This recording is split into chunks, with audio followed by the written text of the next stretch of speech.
I 34F have been with Ken 37 male since I was 16. We met in school as he was my brother's friend. We have been married for 10 years. Have a 2-year-old son and one on the way. Ken has always been my person. The person who you can't picture life without, and I honestly can't remember not loving him. I grew up with him, he's my everything. Unfortunately, Ken has this issue where he takes on everyone else's feelings like to heart. I'm not saying it's a bad thing, however recently his best friend of 20 years has just found out that his wife has been cheating on him and none of the children are his. Obviously his friend is devastated and is staying in our guest room. He's a nice guy, just life has him down right now. He started the process of divorce.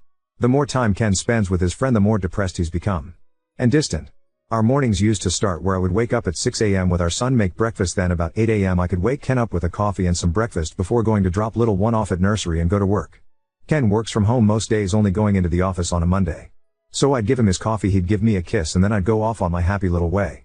Then I'd finish work, get our son and go home where Ken would be making tea. I'd clean up after whilst he was bathing our son and putting him to bed. I thought this was life. It might sound boring to some, but it was my life and I loved it. Our house was filled with love. We would spend our nights cuddling, talking, watching a movie. Date night once a month. We would take our son out together on a Saturday and then Sunday go visit family or have friends over.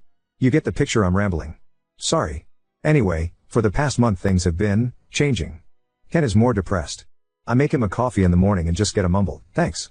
I'd see Ome home from work and the friend and him would be in the living room watching sports. I'm now making tea. Bathing our son, neither of them will barely talk to me. We don't go out on the weekends together, I feel like a single parent. I've tried to talk to Ken about it all, but I get one-worded answers. Then he stays up till about 1 a.m., which I know it's not super late, but I'm passed out by then. I'm exhausted, alone and pregnant. I miss my husband. Yesterday I came home from work and you know when something just doesn't feel right? Well, I went to find Ken to see what he was doing as his friend wasn't in the house but Ken's car was. He was in his office looking up DNA kits for our son. I asked him why and his response was, "Well, I just want to make sure all the kids are mine before I continue looking after them as I'm not a free childcare." This broke me. When I say I'm devastated, it's an understatement. But if he thinks that I've cheated on him, then surely the trust is gone? Is there any going back? Am I just being pregnant and hormonal? Would I be extreme for looking for a divorce? I could put the papers in the envelope with the results from the DNA test. I think I'm gonna go cry in bed now. Had to take the day off work as I feel like I've just been gut punched. Azorgi01, your husband's feelings are being fed from his friend. Working from home a lot disconnects you from being social, and the only social activity he gets is depression from his friend. This friend has to go, and once he does, you two can work on getting back on track the way you were. You really need to explain this to him and he should understand. These are all actions of the other person, not your husband, if that makes sense.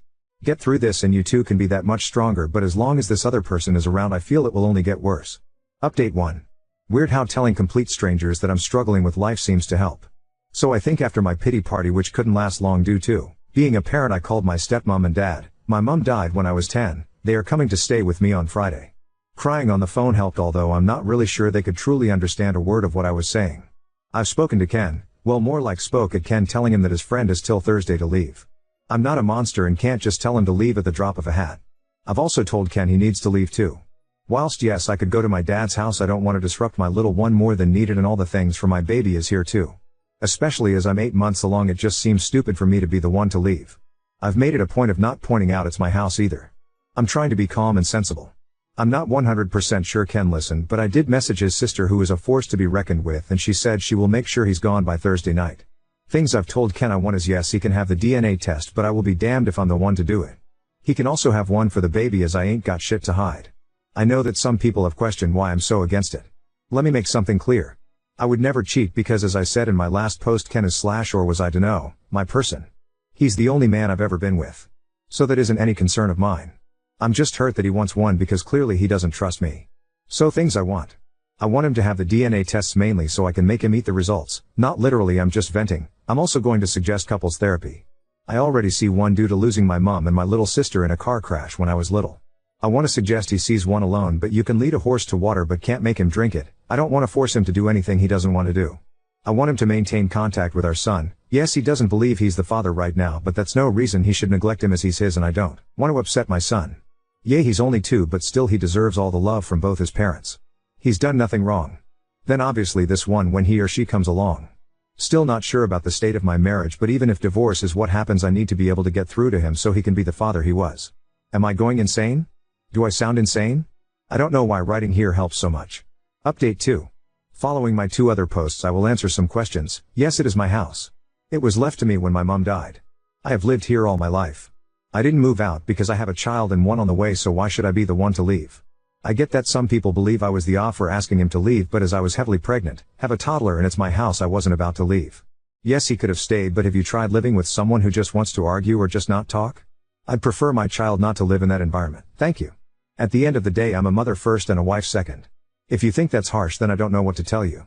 My children come first. End of. Well, Ken's friend did leave the day I told him he had till Thursday. He wasn't happy about it and shouted some insults at me, which was amazing. Ken's sister came and picked up Ken. I wish I could tell you what she said, but she didn't say anything in front of me, just kept giving Ken death stares. We did get the DNA test for little one and Ken is the father, obviously. Ken somehow thinks I've intercepted the results even though I wasn't the one that did it. I wasn't the one that got handed the results, so he's clearly lost his mind. My dad came over and whilst I was making tea my waters broke. My little girl is here, she healthy and happy. She was 9 pounds 8 ounces, so no concern of anything with her. I'm now a mom of 2. I am home now and Ken has been to see his baby girl, although as she's not had a DNA test he disagrees with her being is because his family. Why doesn't have many girls yet? He has a sister, so I just rolled my eyes. I don't really know where to go from here. Ken is refusing therapy. He says there's nothing wrong with him or his brain. I beg to differ. He wants to get another DNA test for our boy but won't tell me when or where, so I can't interfere. Maybe one day he will come to his senses. My dad and stepmom are staying with me for a while to help me with the babies. I'd like to say I'm okay, but honestly my emotions are all over the show. I don't know which was his up. Ken's sister visits the babies and we have an unspoken rule that we don't speak about Ken apart from when our son asks about him. I wish it was the kind of update where he got the results, seen how much of an idiot he's been and we move on, but sadly that's not the case. I can't dwell on it too much, just take shit one day at a time. I do miss my person and worry that he's missing out on his baby girl's life already, which if I think about too much I will just sit and cry, but I don't have time for that. As always, thanks for listening to me rant. I might update if anything else happens in my life. Right now I'm still left wondering if I'm doing the right thing here. Is there anything I could do differently? Why are my kids so hard for him to accept all of a sudden? Orthodox path 2, I think he's either projecting or having a mental breakdown. It's gotta be one or the other.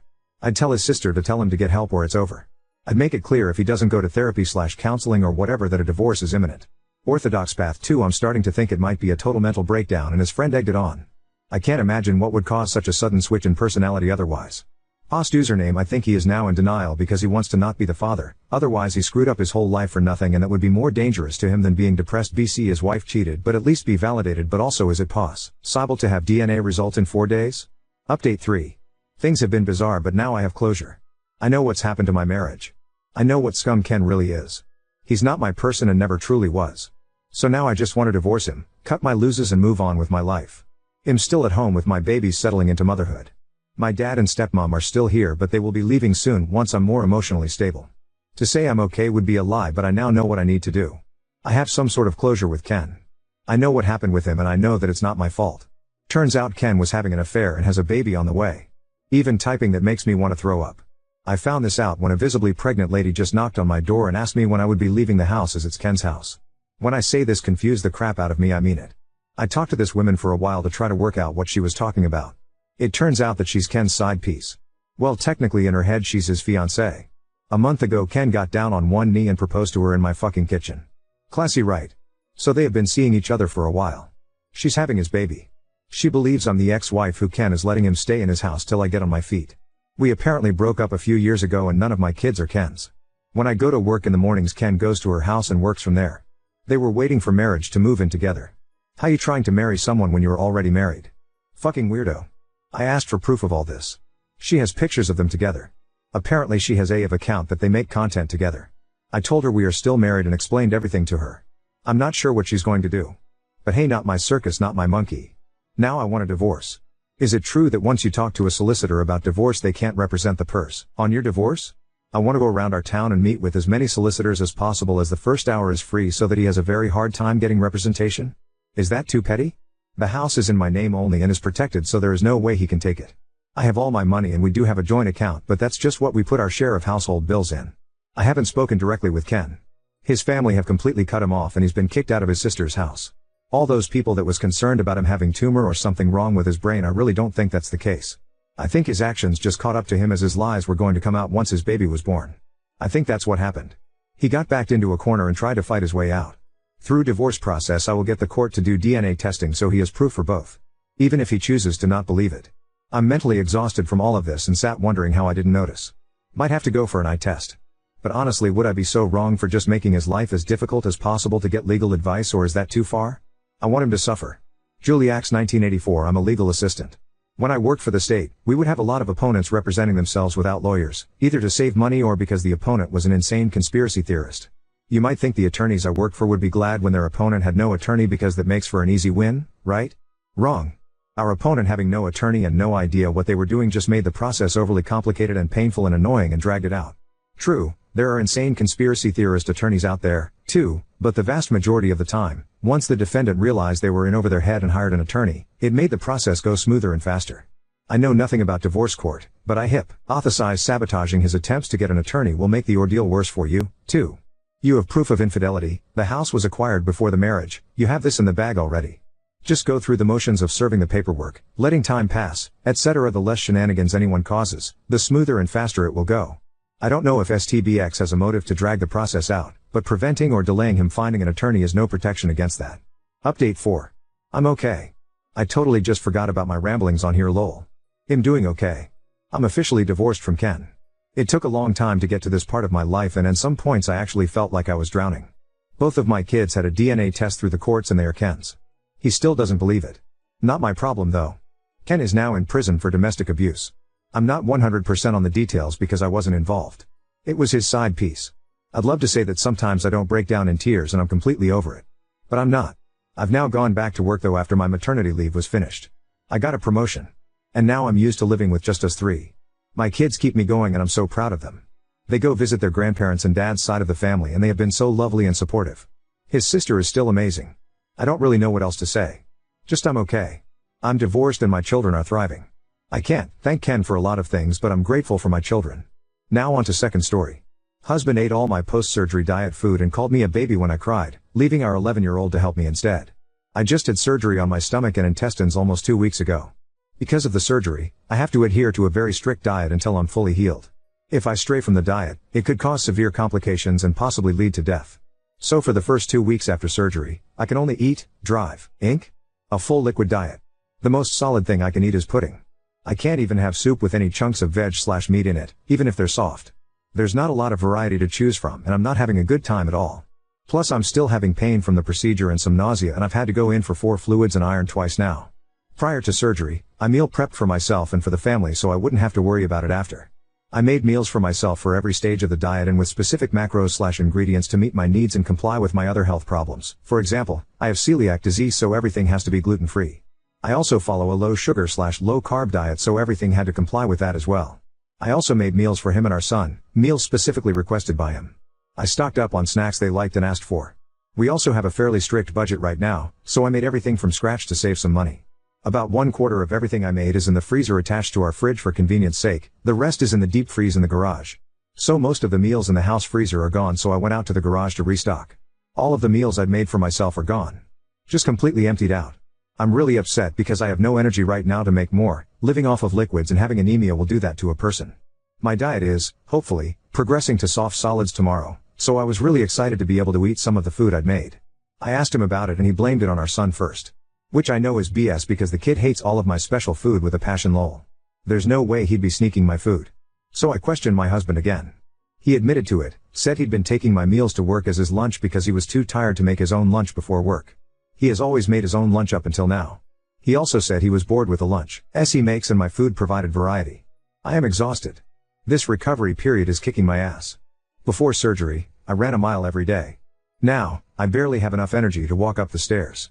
I'm not supposed to lift more than 10 pounds. I'm not supposed to do anything more strenuous than walking. Even taking a shower is tiring right now. The anemia, dehydration, and lack of proper nutrition is making it worse. So when he admitted to taking my food, I just started crying. He hasn't been much help after surgery. My son, 11 has been doing all the lifting for me and helping me with chores and cooking. When I started crying, he got disgusted and told me I was overreacting and being a baby. He refuses to make me new meals. He refuses to help me make new meals. He says it's been almost 2 weeks and I should be able to do stuff on my own. At this point, I'm seriously considering divorce. I mean, my son and I are already doing everything on our own already. And I know my kid won't eat my diet food. Am I overreacting? Also, I just found out he's raided my non-perishable food stores in the pantry. It was mostly sugar-free Jell-O and pudding, stuff I can eat on the liquid diet. Pretty much everything is gone, except for some sugar-free orange jello. TDLR, I am on a special diet due health issues and recent surgery. I meal prepped meals for myself and for the family so I wouldn't have to deal with it while recovering from surgery. My husband ate all of my diet food without telling me and says I'm overreacting for being upset.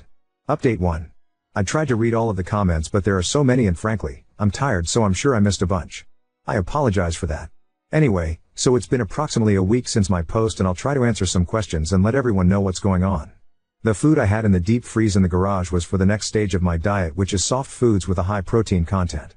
Think egg salad, tender cooked chicken, vegetar, chicken chili, soft seafood, etc. Definitely more tasty than the liquid diet I was on. So maybe that's why my husband ate them. I'm still not clear on why he did what he did. I have no idea if he ate them or threw them out as many of you suggested. I did ask him and he danced around it and didn't provide any answers. I think maybe he did a combination of the two. I think he has some built-in resentment as I've had health issues since before we married. He knew what he was getting into and he married me anyway. I don't think he realized the toll it could have on him and our relationship though. He's not a caretaker, just to clear things up. I'm not sick enough, except while recovering from surgery, to need someone to take care of me. I am very independent and I do everything myself. I do most of the child care, cleaning, errands, cooking, managing money and expenses. You get the idea. He does get upset because I'm not always able to do activities with him that he really enjoys, like hiking, fishing, frisbee golf, etc. Mostly things that involve being outside. I'm very sensitive to temperature and heat makes me physically sick. I'm also supposed to avoid the sun as it gives me a rash and makes me nauseated. We do a lot of indoor activities like playing games, movies, museums, going to the gym, swimming indoors, etc. I also make an effort to spend time with him individually and as a family. Up until this surgery we have had no issues and I had no idea he would act this way. Maybe I missed some red flags. My husband has never been abusive nor has he ever done anything like this before. That's why I made the post. I was really confused because I had no idea where his attitude was coming from and thought maybe I did something. Like I stated above, I think he has some built-up resentment or something. He's always been understanding and respectful of my needs and my health and has never shown that he may have any differing feelings. Our sex life is great. As stated, he's very satisfied in that aspect. He says he sees that I'm putting forth a lot of effort to spend time with him and make him a priority in my life and he says he appreciates it. So unless he's feeding me a line of BS, this isn't the cause either. The surgery I had was removal of benign tumors I had in my stomach and part of my intestine. They had to remove 3/4 THS of my stomach and part of my small intestine. They got all of the tumors and are optimistic they won't return. I'll have to be very aware of my nutrition for the rest of my life as I will have malabsorption issues. The surgery was done laparoscopically so it's not as painful and doesn't require as much recovery as an open procedure. After we fought and he refused to rectify the situation, I told him we needed time apart. He went to stay at his mom's house as I don't have any friends or family nearby. For food, I made some scrambled eggs and hard-boiled some eggs to get me through dinner that night and breakfast in the morning. The next day, we talked on the phone for a couple of hours. He apologized profusely. He explained he was extremely stressed at his job and he was really worried about me and my health. I told him that is not an excuse for treating me like crap, nor does it seem like he was worried about me at all since he did what he did. He agreed with me and apologized again. He agreed to go to individual and couples therapy, which is huge because he doesn't like or believe in therapy as he's had bad experiences in the past. I also see my own therapist and have been for the last 15 years, to be clear.